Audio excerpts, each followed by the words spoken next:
Hello, everyone. It's your girl, Kendell. Welcome to Conversations. I thank you for tuning in this Friday evening. If this is your first time tuning in to Conversations, welcome. I have a wonderful guest here, and I'll get into the introduction a little bit later. But my first duty of business is to truly, all right, so I should have said the award winning Conversations with Kendell. I'm going to tell you why. So last weekend, as you guys know, I support events. I was just telling my guests that today I support different organizations, different events, anything that I can do to help. So last weekend on Saturday, I was invited to an event for The Journey Continues. They're a breast cancer support group, African American women struggling with breast cancer. So I know you were talking about your friend earlier. I'm going to give them that, give you that information. But I was going to support their holiday event. So I'm there, we're at the Wyndham downtown. So I'm there and they were saying I was a special guest. I'm thinking because I don't have cancer, I'm not part of their group. That's why I'm a special guest. So then they start talking about Conversations with Kendell and the show that I did about breast cancer, because I did a couple of them, and the awareness that I'm bringing to the Black community and the questions that I ask. And they're going on and on. I'm like, oh, okay. So then I walk up to the front. They present me with a recognition for the work that I'm doing. And then I put the little video on Facebook, but it was a total surprise. Right. So I thought that was an honor. I was excited. I was happy. And because the work that I do, and anybody that knows me knows this, and I'll say this here for those of you that don't know me, but any of the work that I do, it truly is from the heart. I don't expect a thank you. I don't expect an award. I just do what I do because I love to inspire and motivate people. So I got that award, so I'm so happy. That gave me God's confirmation that I'm doing the right thing, and I'm doing the right thing with the platform that I have. So I thank you. Shout out to A Journey Continues for your recognition. My heart is full. I greatly appreciate that, and for you even to consider me for that honor. So thank you so much. For those of you, like I said, if this is your first time tuning in, I am a life coach, a motivational speaker. I'm an author, and I'm all around. I don't want to say I'm an all around, whatever you want to say. I'm a jack of all trades. I do it all, but mostly I like motivating and inspiring people. So that's what I'm trying to do with my platform here. So welcome. Okay. So let's talk to our guest today. Our guest today is Catherine Trotter. How are you? I'm fine, and thank you for joining Conversations. Thanks for having me. And I'm glad to have you. So the show is about, like I said, motivating and inspiring people to live out their dreams, to live their greatness, and to live their best lives. And Catherine are you the founder? Yes. Of Speak Life? Yes. And that's an organization that's for the youth. I'll let her get into all of that and what she does and why she started that. But for now, I want to welcome you to Conversations. I'm so glad to be here on tonight. I was really looking forward to it. And I had an opportunity to check out your website and all the great things that you're doing in the community. So I want to give a shout out to you as well. Oh, thank you so much. And we were just kind of praising one another for the work that we do, because she, like I, truly loves to help people and motivate people, and her spirit is amazing. We just as our first time meeting, right, and we just were having a ball in the waiting area. Exactly. So we were just having a ball, talking and connecting and networking and all of that good stuff. So I'm gracious enough. She was gracious enough to stop by. Her schedule is full. Like people say, she is booked, but in a good way. It's all about helping, and she's going to support 2 other organizations right after she leaves here. Yeah. So I thank you for coming. All right, you ready to start the show? Absolutely. Okay. All right, so let's just start with the basics. We talked a little bit about it earlier, but where are you from? Why did you start your organization? And just to speak about Speak Life so that people get to know who you are as a person. Sure. So thank you again. So I grew up in Prince George's County, and I came to Baltimore in '98 when I attended Morgan State University. And when I attended Morgan, I had a lot of different internship opportunities, as any young person does when they're about to, get out of college. And so my heart has always been in community organizing. And so my first job out of Morgan, I was working at Druid Heights CDC. And that was an opportunity where I was a youth coordinator. Mm-hmm. And it really opened my eyes to kind of see what it is I really wanted to do. Because, sometimes when you're young, you have your plan of exactly what you're going to do, but that can change. Mm-hmm. And so for me, over the years, all of my background has been in community organizing, working with youth in Baltimore City. But around 2013, a lot of Mm-hmm. the young people in the program had expressed an interest for performing and visual arts. Okay. Miss Cat don't sing. That's what the kids call me. They call me Miss Cat. But I organize, and that's one of the Mm-hmm. things I do well. So we started having a lot of open mic nights in Mm-hmm. 2013.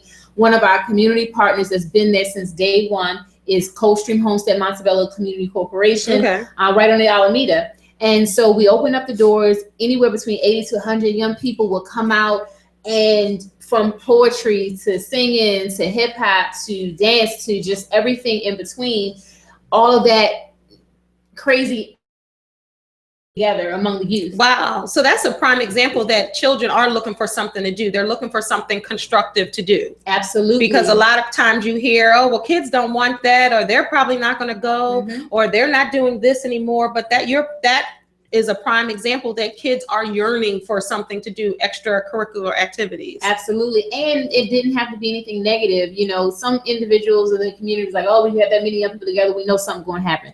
Nothing happened. The young people came together and they had a good time. It was their night, And from that experience, we had 5 open mics in 2013. Then after that, everybody was like, well, how about we just make this bigger? So they was like, let's turn it into the tour. So even in 2013, it was open mic youth mixer with the theme of Speak Life. We didn't know it was going to turn into the tour at that time. Mm-hmm. And so in 2014, officially on January 9th at the Terra Cafe. Anybody know what the Terra Cafe is? I love the Terra Cafe. The fish and the turkey burgers. Yes, the fish. That's my favorite. On So, 25th Street. 25th Street. Look them up. Yes. Google them. They have been supporting SOT from day one. That's what we actually kicked it off at, in the Wow. cafe. Yes. And since that time frame, we've done shows in Washington, D.C., in Virginia, Old Dominion University. We've done a show at Morgan State University. We've done shows in New York, Philadelphia, as well as in Atlanta. And so our young people are leading the way with this initiative. So let's talk about Speak Life. That drew me to your organization, just the name alone, because I was telling you before, I live like that. I live by that. I teach my children to live like that. The people that are my clients that I coach, I teach them to live like that. Can you talk about Speak Life and what that means for those of you that don't know? She's going to absolutely enlighten you. The Speak Life Tour is a platform for youth and young adults to showcase their talents and abilities through the arts. This year we added the visual arts component, so now it's the performing and visual arts. Next year we're also adding a dance component, a fashion component, so that way all areas of the arts will be a part of the tour. So the tour, essentially, the youngest person on our tour was 12. Oh, wow. And all the way through college age, so into their early 20s. But we also have young adults in their 30s that are participants of this tour, from performing to behind the scenes, whether it's videography or photography or what have you. Wow. And so one of the things that the Speak Life Tour mission is to provide a platform to kind of give them a voice. And that's essentially what the Speak Life Tour does. If you get an opportunity, you can hear from the young people yourself on our website. I know you had a chance to check out the website. I loved it. Our website is speaklifetour.org. You're going to hear video testimonials from the youth, from the parents, from our community partners, from our business partners. You'll see snapshots of our previous shows that we've done both in Baltimore and in other locations. I told Catherine when I first looked at the website, I found myself just smiling when I looked at the website, because it made me proud that somebody cares about the youth, and you can truly see your passion just by hearing some of the children's testimonies, like you said, and a lot of things that you do. It was very professional. It was very organized, and the kids looked like they were having fun. Yes. That's when you see it's not, contrived and tried, let's put this together and get together. It was organically done. Absolutely. So I love that. So why is it important to you for the disenfranchised youth to have a voice? Why is that important? It's important because I believe that if a person that has been, I guess you can say, quieted and their voice being taken away, they're going to have a lot of internal issues and they're going to express it in many different ways. what some of the things that we're seeing right now going on in our community. Mm-hmm. But if we allow a young person to have an authentic place to speak without them being censored, without trying to hush them up when they're speaking from a truthful space, and that's what SOT is about. We don't craft our young people to say this is what you gotta be. We provide the platform so they can cultivate and grow into who they need to be. And I think that's important because so many times kids feel like they have to do, and that's, if you guys saw my show last week, I was talking to a group of young entrepreneurs, and we had this conversation about your parents wanting you to be what they were or what they couldn't be, instead of following your own path and really doing what you want to do for your life. Right. So we were just talking about that, but I think that that's extremely important for a child to find their identity and to find their own path in life, because it may not be like their neighbors, like their cousins, like their parents. They need to find their own, and giving them a voice allows them to be able to voice that and convey that to people, to the world, to their parents first, but to the world ultimately. So you've been working with, I don't want to say dealing, you've been working with youth for how long now? 13 years. Wow. In 2002 is when the umbrella organization was founded, which is House of New Beginnings. Speak Life Tour falls underneath that umbrella organization. Okay. So when did you actually start? And I know we talked about you starting it, but when did you actually start it? And I know you said you were working with the CDC, and the children wanted something to do, and you decided to start Speak Life. But what made you, what was the catalyst outside of that that said, you know what, instead of just helping this way, I'm going to start my own organization? So in 2002, I was 22 years old, and I was working at a nonprofit organization in Baltimore. And that's where I got all my training. I consider myself to still be in training, but even in that year, I said, you know what, I want to start something that can be a little different, not knocking any other organization, but I just thought it was something that I could contribute. And in 2002, really with limited knowledge on how to craft the organization, went downtown, got incorporated.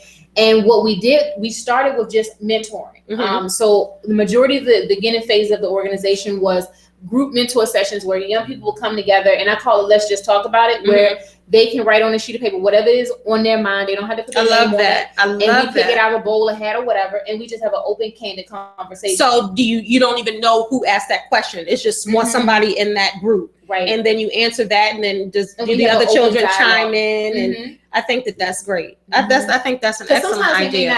They may have a question, but they don't want to say it's from them. Yeah. So they don't have to put their name on it, and we just shake it up, and we just pick a piece of paper out the bowl or hat or whatever, and we just talk about whatever was on their mind. And what we do when we register young people in our program, we always have those conversations with the parents, that we have very open conversations, because my philosophy is if it's on their mind, if they're talking about it, then we need to be talking about it. It's really no off limit kind of conversation when it comes to how we craft our mentoring program. I love that. And a lot of parents or in your household, in a child's household, some things are forbidden. They're not, they're embarrassed to talk about certain things, or the parent already told them, don't talk about sex, don't talk about boys or girls, don't talk about school. Certain things they feel like they can't open up because their parent already set that perimeter, don't talk about that. So I think and I always think this, and I do this with my children, and I do this with the young children that I mentor as well.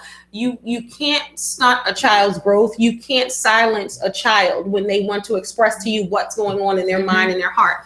You don't have to agree. You don't have to understand, but that's not your job to understand or to agree. Your job as a parent or a mentor or just an adult is to truly listen. Absolutely. If it's not, of course, harming them, or if it's not something that they want to do that's, harmful to themselves or others. But other than that, just to express themselves, I think that it's very important that children are able to do that, because then they turn into adults that are able to do that. Absolutely. Because there are a lot of silenced children that are now silenced adults, and they're not living to their full potential, or they're not living their best lives. They're still living for someone else, or not really doing what they want to do in life, because that's how their life started, in a sense. They're wearing a mask. Yeah, exactly. And I talk about that all the time, but there are so many adults that were children and now wearing a mask, and you don't really know who they are. Right. Because they don't know who they are, so I think that that's a wonderful thing. So you did that not the round table, but just like that open discussion. Open discussion. Let's talk about it.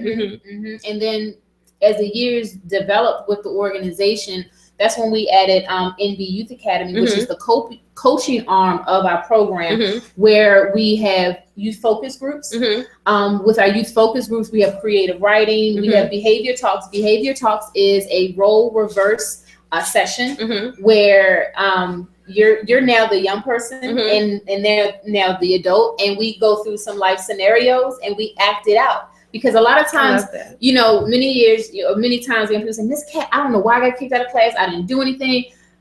Let's replay this. Let's do this. That's what you said.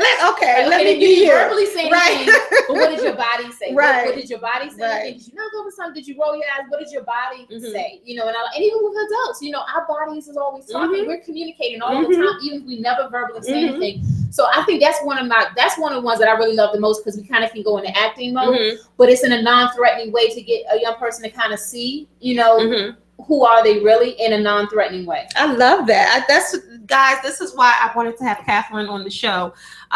Just looking at her website and the work that she's doing, and looking at her LinkedIn, and the way you're doing it. I love the way you're doing it. I love your approach to this. It really intrigued me. That's why you're on the show. I'm like, I gotta have her on here. And you know, and what really keeps the tour alive, and as the years evolved, after we added the coaching program, and then in 2013 we added the open mics. What keeps SOT alive to present day is the young people, because they're always adding new things. Like, for example, we went through our auditions, and there's a young man, he's 12 years old, and he came on board.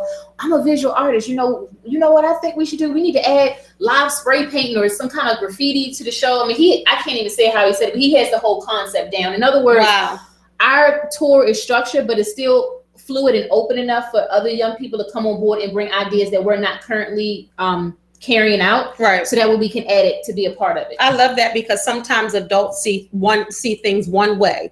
We're focused on, okay, this is how it's going to be, this is how it is, this is what we're going to have. But children bring such a fresh energy and so many fresh ideas to something that we don't even think about. Absolutely. Because we're not children, or we're still youthful, but we're not children. So working with children and working with the youth, I should say, what are some of the struggles that they deal with nowadays? If you're looking at a child or a youth in 2015, what are some of the struggles that they face? I've seen a lot of them from this past summer program, and just over the years. The number one thing that comes to my head is just being themselves, being okay with being themselves, being comfortable in their skin. And that's a journey in and of itself. I know I had to go through my own personal journey with things that I dealt with growing up, you know, as a child, and then that spilled over to adulthood. And a lot of how myself and the other mentors coach our young people is from a very real space. We don't come to them acting like we've always had it together.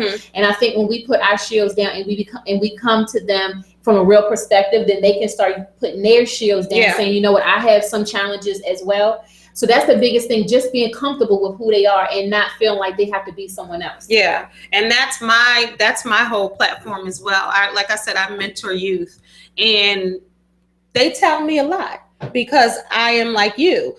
You can't, when you're dealing with a child, when you're dealing with the youth, children, younger adults, whatever you want to call them, you cannot act like you're above it. You've never experienced anything. You've never been through anything. You don't know any type of pain, because they're not going to open up. They're not going to respond to you. You have to bring it to a human level where they can truly listen and say, you know what? She's not just talking at me. She's talking to me, and she's sharing with me. And I think that's when you get them to open up, and that's when you start to turn that corner. When they realize that you're not trying to interview me. You're not just trying to get information. You're not trying to use me as your, for your project. You really are concerned, and you really want to help me. So that's a passion project for me. And well, not project, but it's a passion place for me, I would say, with the youth. So on the heels of Freddie Gray and everything that's happening with the Freddie Gray case, do any of your children or your group, what do you call them? I want to say the right thing. Well, they're performing as visual artists. So you're artists. So do any of your artists, or have any of your artists experience anything as far as Freddie Gray, the case, the police brutality or mistreatment by? Well, I know one of our young men in the tour, won't mention his name, but he definitely had an altercation where police officers did harass him as he was, grew up in Baltimore City. But what he did was he put together this poem that it summarized every single thing that he experienced when that happened to him. So what he decided to do was to take the anger, the aggression, and all of that, and just put it into the arts. I love it. And there's many others that have expressed. I don't think anyone really is exempt. I mean, not even myself. When I was working in Druid Heights, I was working and mentoring with young girls. I took them to the mall, was about to drop them home. I'm cutting the corner on Martin Luther King with Martin Luther King in Druid Heights. I'm getting pulled over. Like on the movies when the cops cave you in. Literally, that's what happened to me one night. And you had the children in the car. I had children in the car, and they was trying to arrest me and the girls. So no justification. They thought the car was stolen. Long story short, they checked. The tags, it wasn't stolen. So I think everyone has experienced some type of interaction like that, on some level. And especially in urban cities and the inner city. Do you find that, so do you deal with the inner city children? How does someone, if they want to be a part of the Speak Life Tour, they just want to be part of the Speak Life organization in itself? Yeah. Is there a certain guideline that they have to meet? Do they have to be inner city youth? Do they have to be their family has to be from a certain income boundary?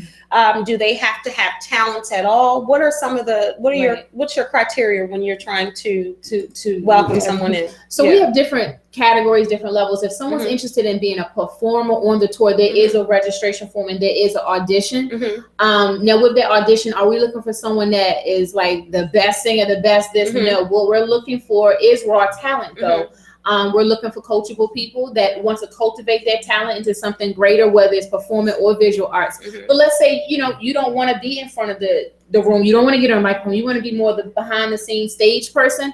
That's totally open. Even if you don't have background in staging, in videography or whatever, and you want to grow into that, you can call us. Our telephone number is 410-630-1377. And again, that's 410-630-1377. And you can go to our website. There's an online form you can fill out at speaklifetour.org. So we are currently recruiting people, whether you want to perform or whether you just want to be kind of behind the scenes. We're looking for more young people that want to do social media management for internship hours. And, because I think it's like 75 hours you have to have. And that's because this show it's online, so all parts of the country. So I just wanted to say that to say she's talking about in this area you have to have service learning hours to graduate from high school, because I know every area is not like that. And she's saying with her organization they can intern to do different functions in your organization. Okay, so you talked about the tour, but there's a Speak Life organization too where you're having the round tables and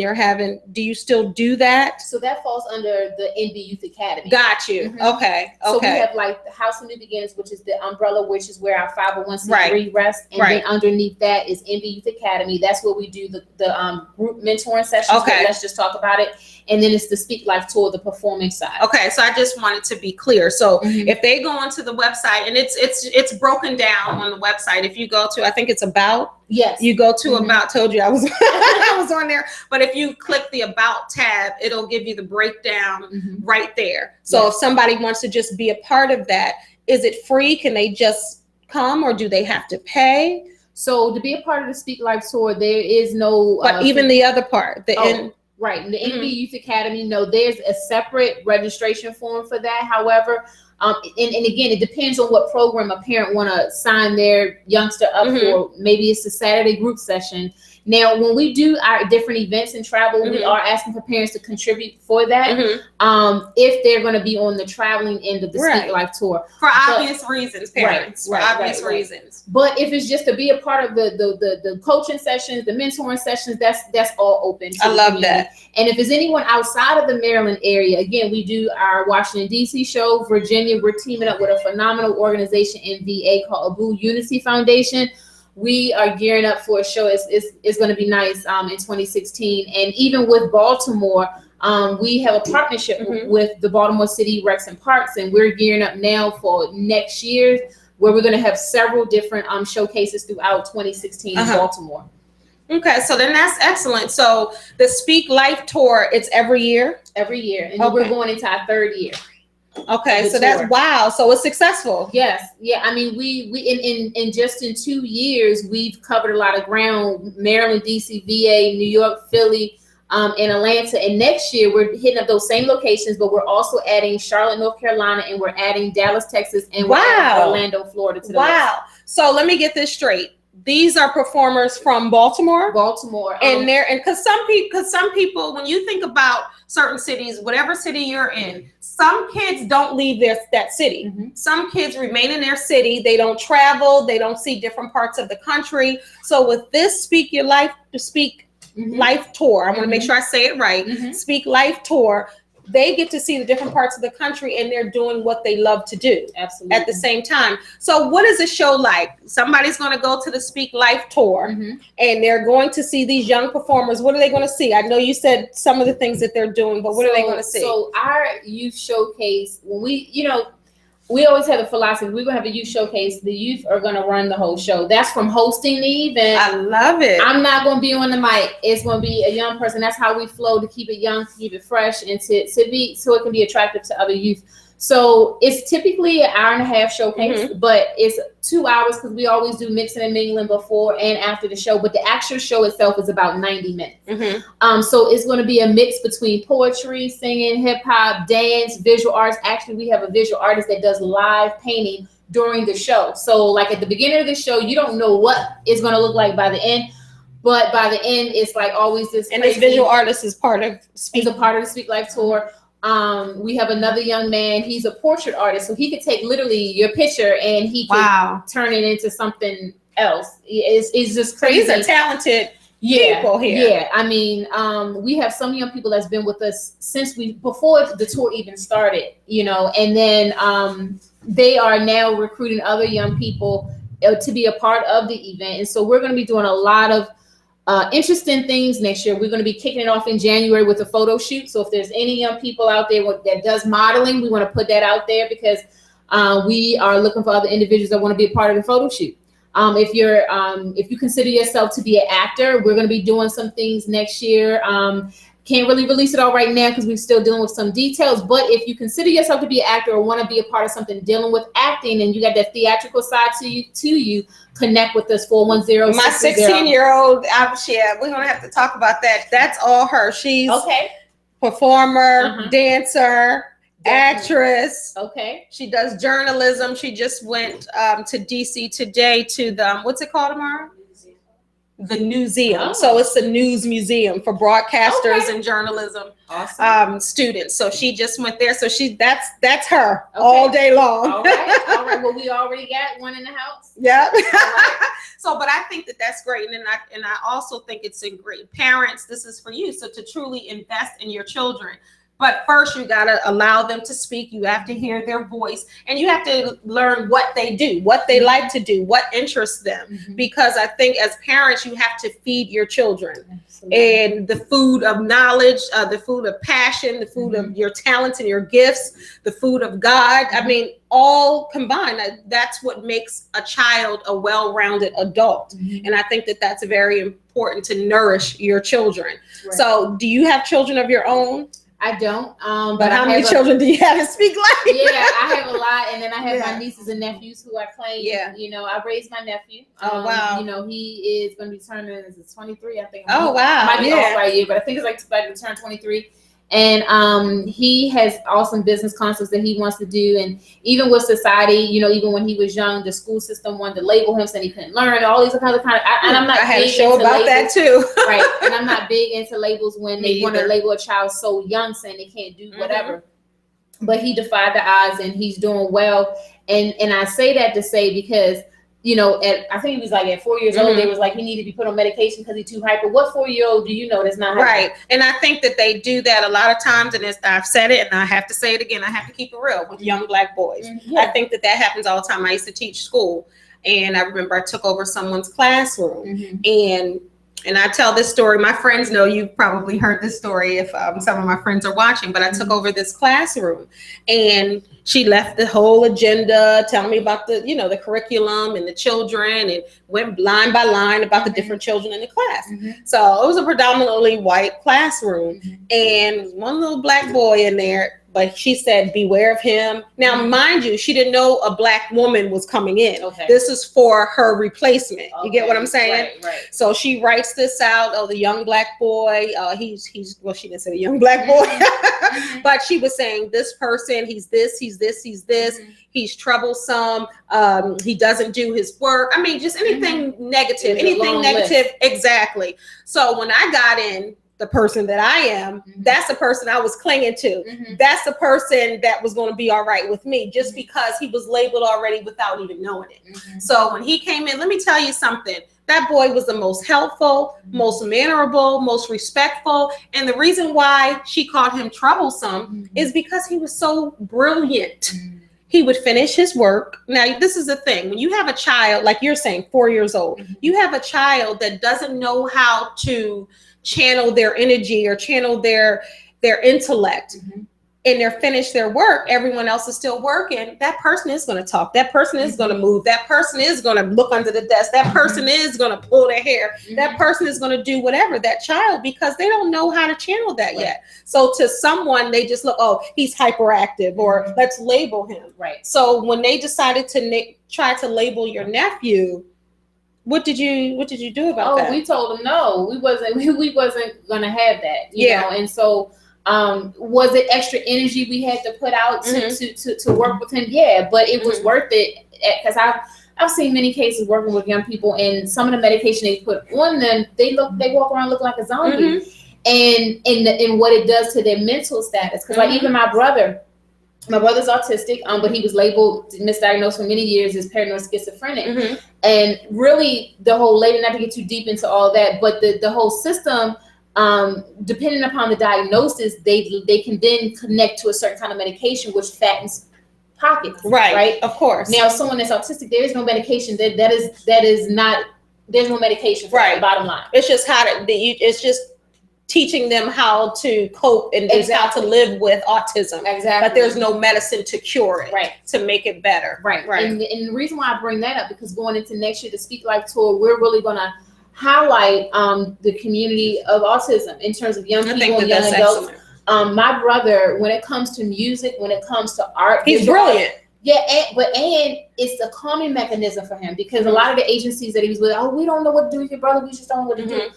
But you could put him a canvas in front of him, some paint, put on some music, and he is in his own zone. And so one of the organizations that we're partnering with next year, called Ricochet, I'm very proud to announce that we are connecting with them. The mom, 2 of her sons, they were counted out autistic. They can't learn, they can't do anything.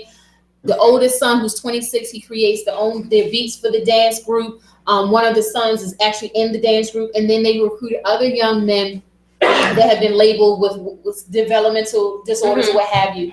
I met all of the young men, and they are phenomenal. When I talk about they collaborate so many different genre of dances, and they blend it together. And I mean, when you see it, they're going to be a part of Speak Life Tour next year. We're collaborating because they specifically do dance. I love it. And a lot of people, and I know people with children with autism, and it's very expensive to maintain the therapy and the counseling and the different, I guess they give different ways to kind of deal with and coping mechanism in different classes and different therapeutic possibilities that may help the child. But I think you have to really care. Like, you cared enough to see your brother and say, okay, let's see what works for him. Let's put on some music. Let's see what he wants to do and kind of do that. But most people just label them, put them in the box, they're autistic, and a lot of people don't even know what that really is. Right. So I'm glad that you're bringing awareness, and then other groups like Autism Speaks and a lot of different organizations bringing awareness to autism. I know Micah's Voice, Boys to Men, Sean Stockman and his wife Sharonda, their child is autistic. So they bring a voice to that. And I just love people that stand for something, that truly want to help the kids. Like I said before, children are truly my passion, because they truly are our next generation and our future. So we truly have to invest in them now. Right. But okay, so when you talk about your youth focus groups, and you talk about Let's Talk About It, and you talk about the Speak Life Tour, what do you find the challenges are dealing with that side where you're dealing with the coaching and all of that and the performance side? Do they come more live at the Speak Life tour, or are they already live when you're talking to them? Hands down is the show. Okay. I mean, it's just, because they're in their element. Yeah, I mean, when we added the performing and visual arts to our overall organization, it just pumped life into the core of what we do. When we did the show at Rita Church, and that was in October, I'm talking about these young people was like firecrackers in the show. You didn't have to hype them up; they was already hyped before before the show got started. And so, like I said, all of the performers are young, so they connecting with other young people. Lyrics, although they're hype, they all got messages to it. So in disguise, they're feeding their minds conscious information, but it's still fun to them. Yeah. It's one track by one of the young persons is called Stand Up. And basically what I get from it is going against the grain and standing up against social injustices and being true to yourself. One of the young sisters, she's 13, she wrote her own original song, basically talking about just being okay with who you are, comfortable in your own skin. And so when you come to a Speak Life show, it's like I'm talking about it, but when you come to it, you really feel the energy from it. I can't even really kind of get it out there, but if you look at some of the videos on our website, you can kind of get a maybe 10% of what it is. But I encourage you, when we kick it off in 2016, we're going to have so many shows in Baltimore. So if you're local in Baltimore, you will not want to miss the shows. If you're in the DC area, via DMV, we got it on lock for next year. We got tons of shows. We're going to roll out all of our dates come New Year's Day. Well, I know I'll be there. I already know that. Just all I need is a date, and I'll be there. But when I go speak to youth organizations, that's my message to them. I mean, because you have to target your audience.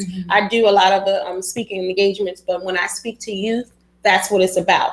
Being comfortable in your skin and who you are, celebrating your flaws, accepting them. Because I find when you do that for a child, when you do that for a young person, they're a more stable, confident adult. Because so many adults didn't get that. That's why so many people are getting butt implants. So many people are getting cheek injections and hair down to the floor and different things to really try to cover who they are or try to discover who they are. They don't really know that it starts from here outward. I don't care what you look like on the outside. You can be beautiful because it's going to shine through when you're confident and you're secure and you know who you are. Absolutely. And then it's like a sun ray when you're looking at someone when they're comfortable within their own skin. When they getting to know who they are. Yeah, I think that's a beautiful journey to truly find out who you are. Because if you ask people, and that's how I open my book, because if you ask someone who they are, do they even know?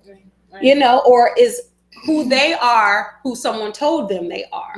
And a lot of adults realize at one point, like, wait a minute, I don't like this, but I love this. Or I look in the mirror and I really don't like it, but to come to that point to say, but this is me, this is how I am, this is how it was made, I'm celebrating these flaws, and to be okay and not try to change it. If only I had this, or if only my left eye went up here, or if only my hands weren't this, or if I only, instead of making excuses for who you are, they have to learn to celebrate who you are or who they are. So that's why I like to get them when they're young and really teach them that. Now through life, they might forget that because of relationships they may be in, or because of parents, or because of co-workers, and because of social media and media, they lose sight of that. But just if you have that foundation and you know that, I think you'd be a pretty all right adult. So I love the fact that you guys zero in on that. So is this really an issue for young girls, or do boys experience this too? I think both. I think everyone experiences it, because it's always a phase in everyone's development. And I think sometimes even well into, adults, we're still developing and coming into who we are, coming into, this is me, I'm okay with me. You may not be okay with it, but I'm okay with it. And to finally get to that place of absolute, like I am okay with me. And so, but when you're okay with you, you make somebody okay with you in just the way that you, and so I think when it comes to the young ladies and young men, they may carry it out differently, or they may show their feelings differently, but they all are going through growth phases as we continue in this journey of life. Yeah. So let me ask you about you. When you were young, and your passion, where did your passion for youth come from? Did you experience different things in your youth with self-esteem or being comfortable in your skin and knowing who you are? So is that why you're able to kind of zero in on? Right. So I was not comfortable in my skin. Okay. I didn't bring my setup pictures, but I had some setup pictures when I was young. I mean, I had the Jerry curl. And the Jerry curl wasn't even in during that time. Okay. So you got to say you were an innovator. You got to change your term. You got to change your term. Okay. So I was walking around. I was very self-conscious. You know, I mean, the hair didn't help, right? You know, the clothing, it wasn't all that corny. It was a lot going on in the family, right? But you know what? That builds you have to be strong. You walking around with at the toe like not really put together. It's like then it's a lot of stuff going on in the home. You know, there's a lot of alcoholism going on in the home. There's a lot of abuse, not just casually. I'm talking about serious in a serious way. And so then you come home and you're seeing all this every single day over and over again. And it's like you're trying to not succumb to it. You're trying not to fall in certain things yourself. And that's a constant battle, and just being truthful well into my young adult age, trying to battle with that, you know, and then having to deal with life and not wanting to deal with life as how you saw it growing up, like the easy way. And so it's like, okay, do I follow after what I saw growing up, or how do I deal with that? And so I'm the youngest in my family, and so I always felt in some degree that I didn't have a voice. And so even the Speak Life tour for me, when it was birthed, it was also simultaneously for me coming into my own. And so it was an interesting thing, because even when I was young, I was always put in different kind of opportunities to speak publicly. And so although I did that, I still had this self-consciousness of myself, of second guessing myself, and also I was always put in these positions where I had to be like a leader. So in other words, I had to have this picture perfect. You are perfect when I'm really not. But you always have to have. Did we grow up together? Because I think one of my early shows I talked about that. I was the one that was called on to be the leader, to speak at the wedding, to speak at the funeral, to speak at the 90th anniversary of somebody or somebody's 85th birthday. I was that one, and I was put in the same position to be perfect, the one that everyone called on, the one, oh, she does this, she does that, and you're sitting there like, wait a minute. So then when you do something imperfect, it's like, oh my God, look what I did. I'm not really, you know what I mean? Because you never put perfection on yourself, but others put that on you. So what type of pressure was that? Well, it really was like you always had to hit this mark. It was an invisible mark, though, because nobody said it for you. Nobody said it. Right. But it was like the subconscious mindset that developed over time, because it's like, you're the one to do this, you're the one to do that, and we don't expect anything less. And again, standards are good, so I'm not saying don't have standards. Oh, for sure. But it's just the fact that when you have these unrealistic pressures on yourself that you yourself can't even really fulfill, and if you don't, then you go crazy, like, okay, you know, I didn't do this, I didn't do that. So now I'm in a place in my life, okay, I'm not perfect, and I'm okay with that. I'm good at certain things. But that's beauty in itself, being imperfect. Right. Yeah, it is. And then it's a freeing experience. I'm actually working on a book personally that I'm going to be releasing next year called Metamorphosis Shadow. Okay, so you got to come back. Yes.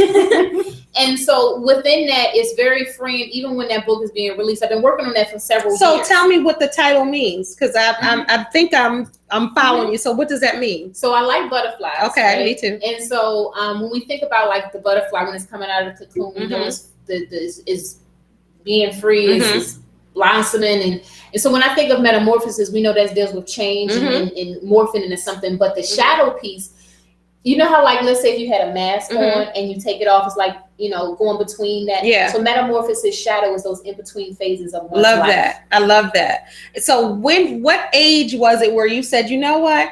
I'm Catherine. I'm Kat. I love me. I can look in the mirror, because that's a great feeling. Like me, I'm 44 years old. Mm-hmm. I don't care what anybody thinks of me. Mm-hmm. I don't care what they say of me, Mm-hmm. say about me. I'm comfortable in my skin. Mm-hmm. I'm imperfect. Mm-hmm. I do a lot of public speaking, been doing it for years, but guess what? Sometimes I stutter. Mm-hmm. Sometimes my brain is working so fast, Mm-hmm. it comes out crazily, or Mm-hmm. someday I might look crazy, or Mm-hmm. my legs might be this, or I don't care. Mm-hmm. Like, I don't care what anybody thinks of me, because I truly love me. I'm a flawed individual. Mm-hmm.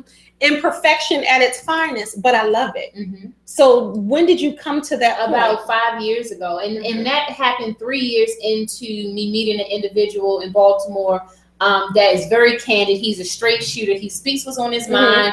You don't have to question what he thinks about. And when I met that individual, it was freeing, because the person allowed me to be me. Like, I didn't have to always say the right things. I didn't always have to do the right things. If whatever I'm thinking, I'm feeling at that moment, I could just say it. So when I encounter, and that's why it's beautiful when you meet different people, because different people can pull different things out. Oh, for sure. And they're strategically placed in your life to help you grow. He was my buffer. He was truly my buffer, because it got to a place where I could let the walls down, you know, and it was an experience, you know, that I don't know what would have happened if I didn't meet that individual.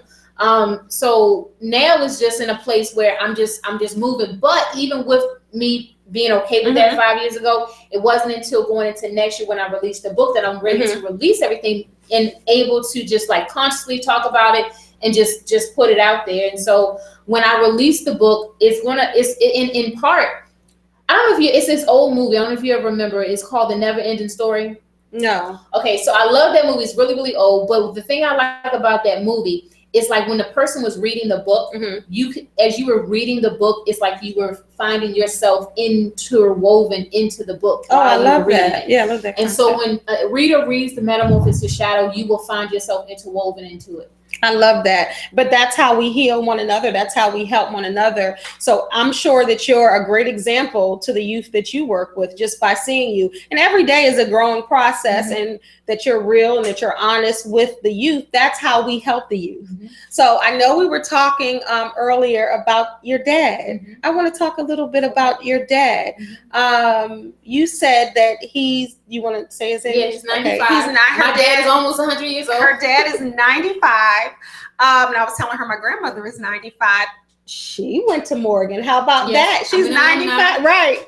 My grandmother will appreciate that. I'm going to see her Sunday, and I'm going to shout her out. Grandma, I'm shouting you out right now. I'll see you Sunday. But she's 95, went to Morgan. But you were talking about your dad being an entrepreneur. You want to talk a little bit about that? Sure. So my dad grew up in Mississippi, and it was during a time where pushing education, going to higher education was not the first thing, you know, for him to do, whether it was in his family or in the community, just wasn't. He was on the farm picking cotton, and his way out, he went into the Army. And so when he got out of the Army, when he retired, he had a cleaning business called Andy's General Floor Service.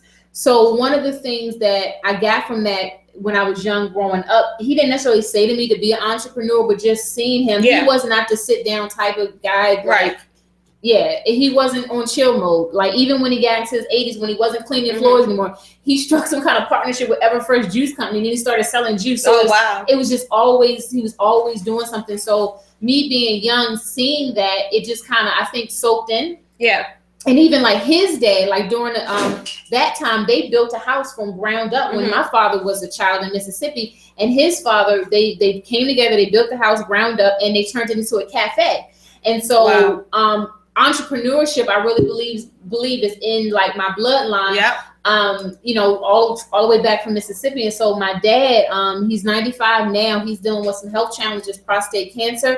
But even with that, you know, he's in the hospital, and he's like, you know, still encouraging people, because we go there and the doctor's like, you know, he's been giving us inspirational messages and stuff still on his hospital bed. So, you know, that just says to me, no matter what you're going through, no matter where you are, you just got to continue to push forward. And I totally agree 100%.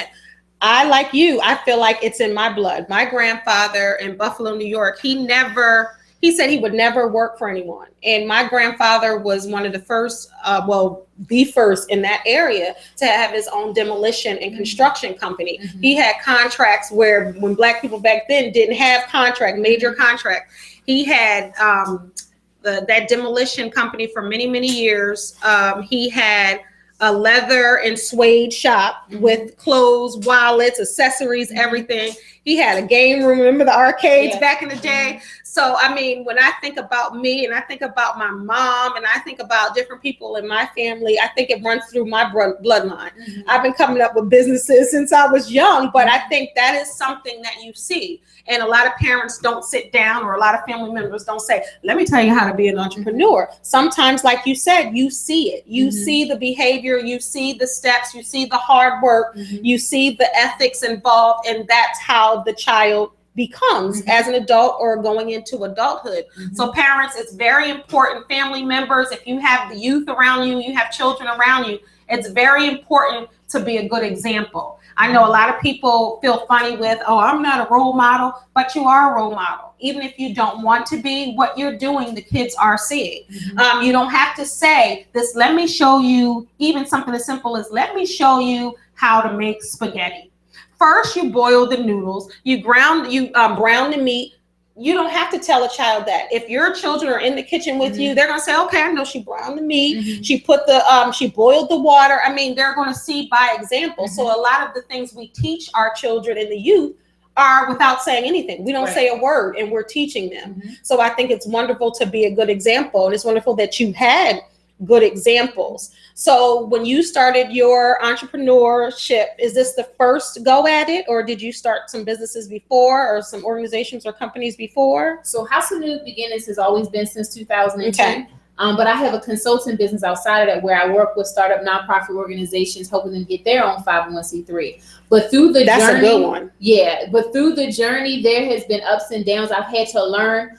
Because when I had graduated from Morgan, I was going to go on to get my master's, but there was a lot of family situations going on, so I had to pump the brakes on that, and I had to tend to family. But with that being said, one of the things I learned, even when you have to put a pause on your business, sometimes that happens because you have to tend to family, but you don't never give up. You always put another date back to it and continue to move forward. Absolutely. Because even with the organization, there was a season where I had to put a pause on it. But even with that pause, I always knew that I was going to continue with it. And with that being said, connect with other like-minded people that can kind of fill in those blanks when you do have to put a pause on it. So don't feel like, if you're a business person, don't feel that, you know, I'm not going to be able to get this accomplished if I have to put a pause. Sometimes we have to take detours. But one of the things I learned through the detour, sometimes you can be cultivated. So when you hit that play button again, you're ready. Yeah, for sure. I agree. And sometimes you have to step backwards to move forward. And I truly believe that God strategically places people in your lives to help you through those. It's okay if you have to stop. It's okay if you have to back up. It's okay if you have to reorganize and re-strategize. But just like she said, just keep that goal in mind. Keep that finished product in line. That's why I think it's very important, because she said that she has a consulting businesses helping nonprofits fill out their 501c status. That's not an easy thing to do. For those of you that are in the nonprofit world, I work at a nonprofit. I don't own it, but I work there. But I'm a big part of the organization from its ground level, and I know, and I talk to my ED. I've taken grant writing classes. I've helped people fill out the paperwork. My mom, and particularly, it's no joke. So for you to have a business like that, I think that that's great, because people need somewhere to go. If there are a lot of people out there that have a lot of ideas, they have a lot of things swirling around in their head that they want to do, but they don't know where to start, where to go to take the first step. So can they call you? Say, for instance, they wanted to start a nonprofit. Would they be able to contact you? Yeah, absolutely. You can actually check out my website. It's KatherineTrotter.com, and Catherine is with the C, KatherineTrotter.com. TROTTER. And on the website, you'll see all of the services that I offer. See, I think that that's excellent, because I really think it's up to us to help one another.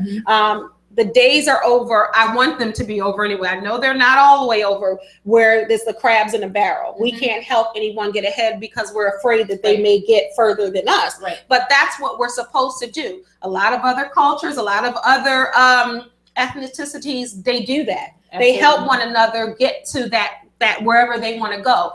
If they have to move in with one another, if they have to start the businesses together, if they have to struggle, they struggle together. It's not a lot of separatism, but with us it is. Well, I don't want to tell them how they got this, how to get this, because then they might have this or they might take business from me. But there's enough for all of us. It is. There truly is. In any business that you're in, any genre, any organization that you want to start, it's enough room for all of us. If we're all doing that for the right reason, our passions will make way for whatever dream we have to come about. Do you agree? I agree, because I mean, one of the things is that when we started with the tour, I didn't know where all the resources was going to come from, but we had to plant the seeds early on. And from planting those seeds early on, one of the things is now the overflow is about to take place in 2016, but we had to plant the seeds, and it wasn't an easy thing. Right. It wasn't a cookie cutter roadmap, but what we had to do, we just had to step out and make it happen. Right. And that's what you have to do. The first step is the first step.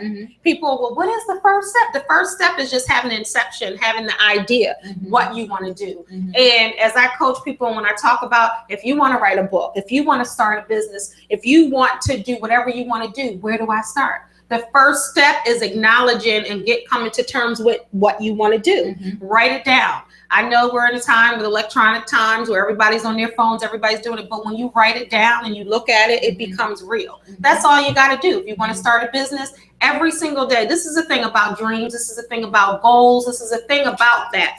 When you want to do it, first, in your mind, you have to decide that you want to do that. And you have to work toward your goal and your dream every single day. There are no days off when you're trying to accomplish something. I saw that quote on your page and I shared it. Oh, thank you. And I always say that the dreams don't work unless you do. You truly do. You have to dedicate yourself. There's a lot of idle time out there. We're busy. I'm busy. She's busy, but you can do it. You have to stop being on Facebook if that's steering you away from your dream, or stop going out, or stop whatever you're doing. If you're on idle and just looking at things on YouTube or looking at things on Twitter or seeing who did what or watching a show that you've seen 1,000 times, turn the TV off, focus on that. I'm not saying you have to spend the whole day on your dream or goal, but spend at least an hour.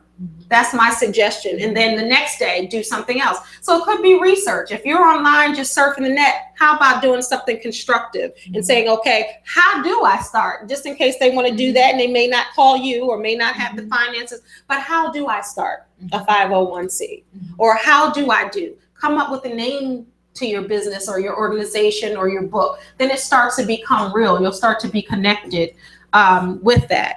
Okay, we're wrapping up or winding down. When you look at everything that you're doing, let's talk about the Speak Life Tour.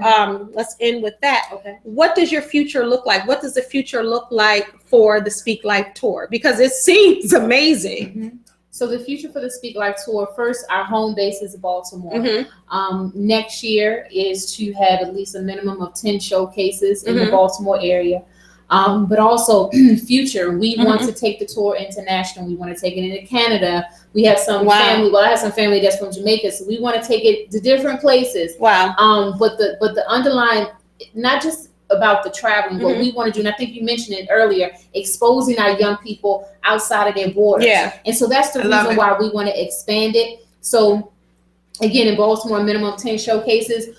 Expanded into Charlotte, expanded into Orlando, as well as into Texas. I love it. So let's talk about what's happening tomorrow. I don't want to leave without saying that. Tell the people what's happening tomorrow. So we have December 19th. Yes. So tomorrow at 11:30 a.m. At Caldy's Coffee House, which is in Silver Spring, Maryland. You have an opportunity to connect with the Speak Life Tour. If you want to partner in some kind of way, connect with us. Check out our website, speaklifetour.org. But if you want to come in person, meet us there tomorrow at 11:30 a.m. Okay, so tell the people how they can reach you and get connected with you. I know we threw out some numbers and websites earlier, but run it all down. We also have a toll-free number. If you're outside of the area, you can call us at 223-4914. Again, that's 888-223-4914. That'll also double back to the local number as well. Again, the website is speaklifetour.org. Connect with us on social media, Twitter, Instagram, Facebook, Google+, all of them is all under Speak Life Tour. Wonderful. And I thank you so much for joining us at joining me, Conversations with Kendell Lanice. I greatly appreciate it. And I truly think that you inspire someone. I know someone out there is inspired, whether it's the youth, whether it's the children, whether it's someone, a parent to be. I'm sure you inspired them in your organization. And I thank you so much for being here. Thank you so much for having me. I thank you. I really, really do. Okay. How you can reach me? livingtruelivingyou.com. All my social, I get tongue tied. Social media information is on my website. And also remember to tune into my Yup series on YouTube. My YouTube channel is Kendell Lanice. And the Yup series, I cannot talk today. The Yup series stands for your underestimated power, because I believe we all have underestimated power. So, as I said before, and I will continue to say this, our children are our future. They are today's investment. We have to pour into them because, most importantly, we have to listen. They have a voice that needs to be heard. When we can learn, I cannot read today. I just got this tongue, I really think. But we can learn a lot from our youth, but we have to have an open mind and an open heart. So if you want information on the Speak the Life Tour, check out her website. Until next time, peace. Remember, you guys are a star. You are a star, so don't let anyone dim your shine. And I promise I'll get my tongue fixed for the next show. But I will be off next Friday, so you will see a repeat. So email me at livingtruelivingyou@gmail.com. Let me know what show you want repeated. And also, if you have any show ideas for me, hit me up there on my email as well. Until next time, once again, peace. Take care.